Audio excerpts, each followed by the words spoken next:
नमस्कार, मी ॲडव्होकेट वाजिद खान बीडकर. हार्दिक पांड्या जे की खूप अतिशय प्रसिद्ध असा क्रिकेट खेळाडू आहे. नुकतीच T20 वर्ल्ड कप जो झालेला आहे त्यामध्ये आपल्या देशाचा जो विजय झालेला आहे, या विजयाच्या जल्लोषामध्ये हार्दिक पांड्या नावाचा क्रिकेटर त्याच्या गर्लफ्रेंड सोबत नॅशनल फ्लॅग असं एका छपरीसारखं असं आतमध्ये बांधलेला असून मग त्याने त्याची गर्लफ्रेंड असं कोपऱ्यात घेऊन गेला, असं हसत खेळत उड्या मारत तो तिथं गेलेला आहे. ग्राउंडमध्येच स्टेजच्या कोपऱ्याला आपल्या गर्लफ्रेंडला घेऊन तो असा झोपून तिच्याशी गुलुगुलू गप्पा मारतो. तिथंच ते रोमॅन्टिक गप्पा मारतात, बसतात आणि येत आहेत. तर अशा प्रकारे नॅशनल फ्लॅग घेऊन तुम्ही अश्लील चाळे करू शकत नाही, झोपू शकत नाही.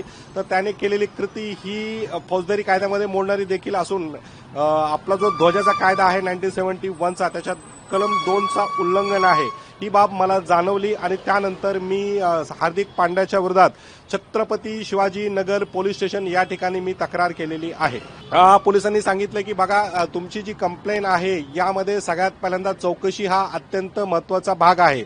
राष्ट्रीय ध्वजाचा जो कायदा आहे तो आम्ही चेक करू. आयपीसीची BNSCची जी नवीन कलमं आहेत ती आम्ही चेक करू आणि ती कलमे चेक केल्यानंतर आम्ही पुढील कायदेशीर कारवाई करू. आत्ता आम्ही तुम्हाला कुठलीही गॅरंटी देत नाही असं मला पोलिसांनी सांगितलेलं आहे. जर एफआयआर झाली नाही, पोलिसांनी त्याची दखल नाही घेतली तर मी निश्चितच कोर्टाचे दरवाजे ठोकेल आणि कोर्टाकडून मला न्याय मिळेल. नक्कीच. धन्यवाद.